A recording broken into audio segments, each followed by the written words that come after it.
അപ്പോൾ ഈ റൂമിൻ്റെ പുട്ടി വർക്കും കാര്യങ്ങളൊക്കെ ഇട്ടെന്ന് കാണിക്കാൻ പോണേ. അപ്പോൾ എന്താ വെച്ചാൽ പുട്ടി വർക്ക് ചെയ്ത് അതിന് പ്രൈമർ അതേപോലെ തന്നെ ആ ചുമരൊരു വേറെ കളറൊക്കെ ആക്കാനുള്ള പരിപാടിയാണ്.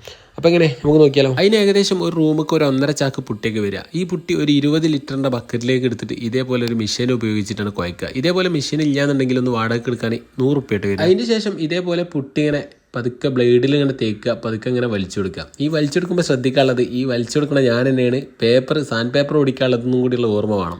അപ്പോൾ എന്താ വെച്ചാൽ നമ്മൾ കട്ടിങ്ങും കനത്തിലൊക്കെ ഇട്ട് കഴിഞ്ഞാൽ അവിടെ ഫിനിഷ് ആണെങ്കിൽ സാൻഡ് പേപ്പർ നല്ല ഓടിച്ചു കൊടുക്കേണ്ടി വരും, നമ്മളെ കൈയൊക്കെ കേട് വരും. അപ്പം പതുക്കെ ഒരു നൈസിൽ ഇങ്ങനെ വലിച്ചു കൊടുക്കും. മൂലയ്ക്ക് എത്ര പെർഫെക്ഷനിൽ ഇടണോ അത്ര നമുക്ക് പണി സിമ്പിളായിരിക്കും. പിന്നെ ശ്രദ്ധിക്കാനുള്ള എന്താ വെച്ചാൽ ഒരു കോട്ട് പുട്ടി വലിച്ചതിന് ശേഷം നമ്മൾ കുറച്ച് ഒരു 12-18 മണിക്കൂറോളം റെസ്റ്റ് കൊടുത്തതിന് ശേഷം 2ാം കോട്ട് ഇടണം. 2ാം കോട്ടും 1ാം കോട്ടൊക്കെ ഫിനിഷ് ആയതിന് ശേഷമാണ് നമുക്ക് ഇതിൽ സാൻഡ് പേപ്പർ ഓടിക്കാം. അപ്പോൾ നമ്മളിവിടെ ഏകദേശം 2ാം കോട്ട് ഫിനിഷ് ആയി നമ്മൾ സാൻഡ് പേപ്പറിലേക്ക് നിന്ന് കേട്ടോ.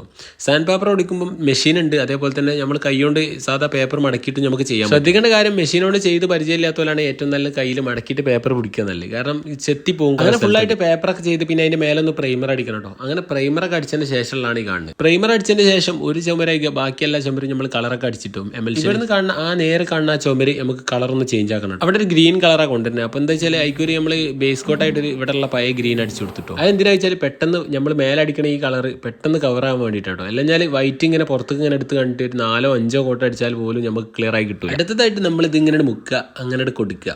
അതന്നെ നമുക്ക് മാറ്റാനുള്ള ചുമരിൻ്റെ കളർ എടുക്കുക, അടിക്കുക, വേറെ ഒന്നും നോക്കാനില്ല. ഫൈനലായിട്ട് നമുക്ക് കിട്ടിയ റിസൾട്ടാണ് ഈ കാണുന്നത്. എങ്ങനെയുണ്ട്? സൂപ്പറാണോ? അപ്പം ലൈക്ക് ചെയ്യാനും ഷെയർ ചെയ്യാനൊന്നും മറക്കണ്ട. ഫോളോ ചെയ്തേക്ക് മറ്റൊരു വീഡിയോ ആയിട്ട് കാണാം.